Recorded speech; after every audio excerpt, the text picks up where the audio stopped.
অন্তর্বর্তীকালীন সরকার নির্বাচনের পরিবেশ যথাযথভাবে সৃষ্টি করতে পারছে কিনা তা নিয়ে উঠছে প্রশ্ন। এসব নিয়ে আলোচনা করার জন্য আজ আমাদের সঙ্গে রয়েছে নৌ পরিবহন এবং শ্রম ও কর্মসংস্থান মন্ত্রণালয়ের উপদেষ্টা ব্রিগেডিয়ার জেনারেল অবসরপ্রাপ্ত doctor M Sakhawat Hossain. Doctor Sakhawat Hossain আমাদের সাথে যুক্ত হয়েছেন, আমাদের সময় দিয়েছেন, সেজন্য আমাদের ধন্যবাদ, শুভেচ্ছা এবং কৃতজ্ঞতা জানবেন। আপনাকে স্বাগত জানাই ডক্টর হোসেন, এবং সাথে আরও থাকছেন ডক্টর মোহাম্মদ ইউনূস। আপনাকে আমাদের অনুষ্ঠানে স্বাগত জানাই। বাজারে চলতেছে হচ্ছে ডক্টর ইউনূস এবং ডক্টর সাখাওয়াত মিলে ডিজিএফআই কে ব্যবহার করে 50টা নতুন রাজনৈতিক দলকে নিবন্ধন দিবে। তারপরে যখন ইলেকশন দেওয়ার সময় আসবে, বিএনপিকে পাশ কাটায়, জামায়াতকে পাশ কাটায়, তারা বলবে 50টির বেশি দল এখন নির্বাচন চায় না, আমরা নির্বাচন কি করে দেই। এই জন্য এই ছোট ছোট নাম সর্বস্ব দলগুলি সৃষ্টি করা হয়েছে। আপনারা আমি এটা এই নতুন শুনলাম যে I have become that powerful, আমি দল খাড়া করতে পারি। হ্যাঁ, আমি ভাই ডিজিএফআই দিয়ে সেটাই বললাম, আই এম দ্যাট পাওয়ারফুল যে ডিজিএফআই আমি বলবো, ডিজিএফআই ঝাঁপিয়ে পড়বে। হ্যাঁ, আমি কোথাকার কোন সোলজার কবে রিটায়ার করেছে, আজ থেকে কত বছর আগে, ডিজিএফআই তে যারা আছে তাদেরকে হার্ডলি আই নো। হ্যাঁ, আর তারা কেন আমার কথা কেন শুনতে হবে বলেন ভাই? আমি খুব আনন্দিত হলাম, আপনাকে কংগ্রেচুলেশন জানাচ্ছি যে আমাকে এত লার্জার দেন লাইফ মনে করলেন। এই জন্য আমি ভাই আপনাকে মিষ্টি ধরেন না, কারণ হচ্ছে আমি কারণটা বললে আপনি বুঝবেন। কিছু কিছু ক্ষেত্রে আমার ধারণা, কারণ ক্যাবিনেট দেখে আমি বুঝতে পারি কিছু কিছু ক্ষেত্রে ডক্টর ইউনূস আপনার পরামর্শ নিয়ে থাকেন বা আপনার ম্যাপিংটা উনি শ্রদ্ধা করেন। সুতরাং আপনি যদি এরকম চান যে চিফ অ্যাডভাইজার, আপনি যদি মনে করেন আপনি ইলেকশনে রিলে করতে চান, this could B a way, আপনি ডিজিএফআই কে বলেন যে 50টা দল করুক, যে দলগুলি পরে ইলেকশন করবে না, এটা হইতে পারে আর কি। শোনেন, আমি আবার বলছি, I am very very elated today. আমার একটা নতুন পরিচয় করে দিলেন আপনি। আমি ভাই দর্শকদের সবাইকে মিষ্টি খাওয়াতে চাই, যারা সাপোর্ট করবে। শোনেন, আমার সাথে খুব বিজনেস টাইপের, ওনার সাথে আমি ওনার ক্যাবিনেটের একজন সদস্য। উনি যদি আমার কাছে কিছু জানতে চান, আমার মানে মন্ত্রণালয় আজ পর্যন্ত আমার মন্ত্রণালয়, দুটো মন্ত্রণালয়, কিন্তু আমার দুইটা মন্ত্রণালয় কিন্তু সব ক্ষেত্রে ডেঞ্জারাস মন্ত্রণালয়, বুঝতে পারছেন? আপনি দেখেন সারাক্ষণ আমি এই শ্রমিকদের পড়ি। আমার এই শ্রম অফিস আছে, এটা অনেক সময় প্রায় 24 ঘন্টা 36 ঘন্টা ঘেরাও করা থাকে। and I have to resolve that. উনি আমাকে আমার মন্ত্রণালয়ের বিষয় ছাড়া আজ পর্যন্ত কোনো কিছু জিজ্ঞেস করেননি। আমি ওকে নিয়ে ভলান্টিয়ারলি আমি কোনো কথা বলি না। ক্যাবিনেটে আমি কথা বলি, ইয়েস, ক্যাবিনেটে আমি কথা বলি সবার সামনে, মাঝে মাঝে আমি ওনাকে বলি স্যার আমি কিছু বলবো, আচ্ছা ঠিক আছে বলবো। সেইখানে এই কথা আমি বলি, সেটা ওনারা বাকিটা নিল কি না নিল, but I say what I have to minimum tell. আমি আপনাকে এটা খুব মানে একদম সিরিয়াসলি কথা বলছি।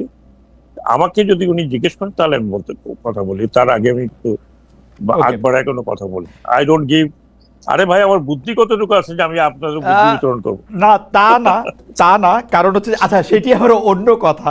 কিন্তু আচ্ছা, আমি আপনাকে 2টা বা 3টা বিষয়ে আপনার একটু দৃষ্টি আকর্ষণ করতে চাই। সেটা একটা তো অবশ্যই গণমাধ্যম। আপনি গণমাধ্যমে লিখেন, গণমাধ্যমে কথা বলেন, বা গণমাধ্যম আপনাকে কোট করে, আপনার বাইট নেয়, সেটির কারণেও না, আপনি গণমাধ্যমের একজন নিবিড় পর্যবেক্ষক বটে। আপনি সর্বশেষ যে একাডেমিক কার্যটি করেছেন, যে পিএইচডি করেছেন, সেটার মতো গণমাধ্যমের আচরণ একটা বড় ভূমিকা পালন করেছে। সেই হিসাবে আমি বলতে চাই যে ধরেন এখন গণমাধ্যম নিয়ে যা চলতেছে, মানে আমি কারো নাম বলতে চাই না, কারণ এরা সবাই সুপার সেন্সিটিভ, আমি কোনো জায়গা থেকে কোনো কথা বলতে চাই না। এখন যেটা চলতেছে যে কিছু হলেই গণমাধ্যমের দিকে আঙ্গুল তোলা, যেমন আবার গণমাধ্যম মানে খুব মানে বৈজ্ঞানিক পদ্ধতি অনুসরণ করতেছে কিনা, মানে সাংবাদিকতা আসলে সেই অর্থে সায়েন্স না হইলেও আমরা তো কিছু রুলস, কিছু এথিক্স তো আমাদেরকে শেখানো হয়, তার মিনিমামটাও ফলো করতেছে কিনা, এইটা একটা। দুর্নীতি দমন কমিশন নিয়েও আপনি জানেন যে দুর্নীতি দমন কমিশনের দিকে আঙ্গুল তোলা হচ্ছে মানবাধিকার কমিশনের ক্ষেত্রে। আপনি যদি 3টা বিষয় নিয়ে একটু অল্প অল্প করে বলতেন, যে মানে আমরা কোথায় দাঁড়ায় আসি। মানে বারবার শেখ হাসিনার আমলের সাথে তুলনা দিতে ভালো লাগে না, কারণ হচ্ছে যে শেখ হাসিনা আমল আমি মনে করি যে আমরা পার হয়ে আসছি, এটা আমরা সামনের দিকে তাকাতে চাই। আপনি যদি আমাদের একটু এনলাইটেন করেন। আমার শোনেন, আমি এগুলো আমার ব্যক্তিগত, একদম ব্যক্তিগত অবজারভেশন, টোটাল ব্যক্তিগত অবজারভেশন। গণমাধ্যমের যে অবস্থাতে ছিল আপনিও জানেন, আপনাকেও দেশ দেশ ত্যাগ করতে হয়েছে, অনেকে দেশ ত্যাগ করতে হয়েছে, অনেকে দেশ ত্যাগ করেছেন যারা গণমাধ্যমে কাজ করেছে। আমি নাম বলতে চাই না, কারণ নাম বললে আবার পক্ষপাত দুষ্ট হতে পারি। কিন্তু আমি সবার সাথে অনেকের সাথে কথা বলেছি, এই 15 বছরের মধ্যেও কথা বলেছি। হ্যাঁ, আপনি জিজ্ঞেস করে দেখতে পারেন কয়েকজনকে, যখনই তারা অ্যাপ্রোচ করেছে আমি মানা করিনি, আমি কথা বলেছি। সেগুলো নিয়েও আমার পিছনে অনেক পড়েছিল, কেন আপনি অমুকের সাথে ইন্টারভিউ দিলেন, কেন কথা বলেন। গণমাধ্যম এখন যে অবস্থা হয়েছে, একটা শ্বাসরুদ্ধকর পরিস্থিতি থেকে দে হ্যাভ কাম আউট, হয় না? ধরেন 1971 16 ডিসেম্বর মনে করেন, এভরিবডি ওয়াজ হ্যাপি, কেউ ডানে দৌড়াচ্ছে, কেউ বাঁয়ে দৌড়াচ্ছে, কেউ কি করতেছে, মানে মানে একটা স্বাধীনতার যে স্বাদ, সেইটা হৃদয়ঙ্গম করতে করতে করতে করতে ইট টুক লট অফ টাইম। হ্যাঁ, আমি যদি সেটার সাথে তুলনা করি, গণমাধ্যম প্রত্যেকটি যারা প্রো ছিল, প্রো বাধ্য হয়ে হয়েছে, প্রো একেবারে বাধ্য হতে হয়েছে। এই যে ইলেকশন গুলো হলো, আপনি কি মনে করেন ফুটেজ নেয়নি? ফুটেজ নিয়েছে, কারণ আমি তো ওতপ্রোত ভাবে না হলেও গণমাধ্যমের সাথে আমি গণমাধ্যমের মাধ্যমেই তো আমি উঠে এসেছি। আমার পরিচিত তো গণমাধ্যমের মাধ্যমেই, প্লাস হোক মাইনাস হোক, খারাপ হোক ভালো হোক, ওটার মাধ্যমেই তো। কারণ লোকে আমাকে চিনবে কেন, লোকে চিনবে কেন? লেখালেখি, আপনাদের সাথে কথা বলা, টকশোতে যাওয়া, সেই পরিস্থিতিতে আমরা যখন ছিলাম, ধরুন আমি আবার বলছি, আমি এদিন এনটিভিতে বলছি যে আমাকে যখন ডাকতো এনটিভি, তো আমি প্রথমে জিজ্ঞেস করতাম যে ভাই আপনি আমাকে ডাকছেন, বুঝতে পারছেন তো আমাকে, আমি কিন্তু কোনো রাগ ঢাক কথা বলতে পারবো না। তো বলে না না না ঠিক আছে, আপনি আপনার মতো করে বলবেন। গেলে পরে শুধু এটুকু বলতো যে আমরা খুব বিপদে আছি। হ্যাঁ, সত্যি কথা বলছি, ওই জন্য আমি একটা প্রকাশ্যে বলতে পারতাম আমরা বিপদে আছি। তো আমি তো ওটা আচ্ছা ঠিক আছে, মানে let me not be very aggressive. হ্যাঁ, তো অথচ 71-এ আপনি দেখছেন আই বিন অ্যাগ্রেসিভ। হ্যাঁ, 5 জন 6 জন 7 জন সবাই আমার উপর ঝাঁপায় পড়তে একরকম। হ্যাঁ, কোনো কিছু বললেই শেষ পর্যন্ত সঞ্চালক ছিলেন, আচ্ছা আপনার সাথে এটা নিয়ে আমরা 1-to-1 কথা বলবো, তারপর আর 1-to-1 কোনো কথা হয়। আমি যেটা বলছি যে ওই সময় যে পরিস্থিতিটা ছিল, সেখান থেকে গণমাধ্যম এখন এক ধরনের বিশাল স্বাধীনতা পেয়েছে। এখন তো তাকে কেউ ভয় দেখাচ্ছে না, এই এটা করতে পারে, এইটা করবো, আপনি সিরিয়াসলি বলতেছেন গণমাধ্যমকে কেউ ভয় দেখাচ্ছে না? আমি কিন্তু এটা বলে নিতেছি যে গণমাধ্যম মিনিমাম কোনো সময় মিনিমাম এথিক্স মানতে তারা ব্যর্থতার পরে দিচ্ছে, কিন্তু গণমাধ্যমকে কেউ ভয় দেখাচ্ছে না, মানে আপনি এটি বলবেন?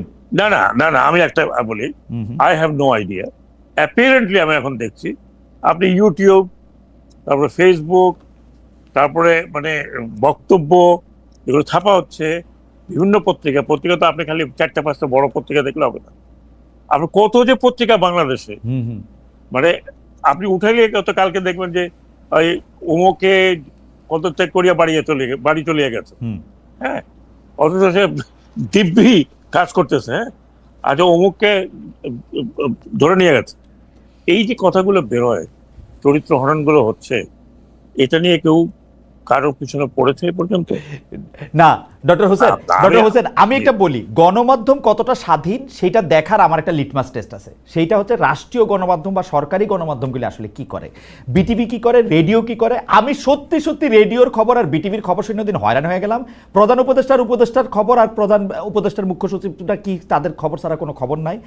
আপনারে আমি বলি, বাসস আগেও বাসস ছিল, এখন যে কি পরিমাণ বাসস হয়েছে সেইটা আমি আপনার একটা ছোট্ট উদাহরণ দেই। বর্তমান সরকার যেহেতু আপনারা রাষ্ট্রপতিকে দেখতে পারেন না, তারা রাষ্ট্রপতির খবরও দেয় না। শোনেন, আমি আপনাকে একটা কথা বলি, আমি নিজেও আশ্চর্য হয়ে যাই। হ্যাঁ, তখন আমি ধরে নেই যে এদের ভাই অভ্যাস হয়ে গেছে। হ্যাঁ, না আপনারা যত মুখে বলেন আমি বিশ্বাস করি না, আপনারা নিশ্চয়ই আড়ালে ভয় দেখান, নাইলে সাংবাদিকরা এমন করবে কেন? বিটিভির সাংবাদিকদের মধ্যে আমি জেনে বলতেছি যে বিটিভিতে যে নিউজ সেকশনের যিনি দায়িত্বে আছেন, তিনি কিন্তু নিউজ অনেক ভালো বোঝেন। আমি কিন্তু তার যে নিউজের যে রানডাউন, সেই রানডাউন দেখে আমি বুঝি ভয় না দেখাইলে এই নিউজ দেখানো সম্ভব না। আমার মনে ভয় না, অসম্ভব ভয় না। উনি ভাবছেন না আমি সরকারি চাকরি করি, হ্যাঁ আমার সরকারি চাকরি বিধি আমার উপরে লাগু করে। এখন বিটিভিকে আজকে আপনি প্রাইভেট করে দেন, কর্পোরেট করে দেন, বিবিসির মতো, হ্যাঁ হ্যাঁ ব্রিটিশ ব্রডকাস্টিং কর্পোরেশন, হ্যাঁ আর কোরিয়ান কর্পোরেশন।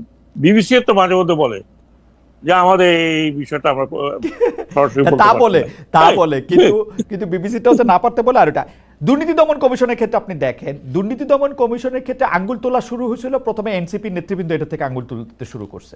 তারপরে আমি বলতেছি না দুর্নীতি দমন কমিশন কাকরাইল মসজিদের ইমাম, তাদেরও ঝামেলা আছে, কিন্তু ঘটনা হইতেছে হচ্ছে যে এরপরে আমরা দেখা গেল যে দুর্নীতি দমন কমিশনকে একটা চিঠি দেওয়া হইতেছে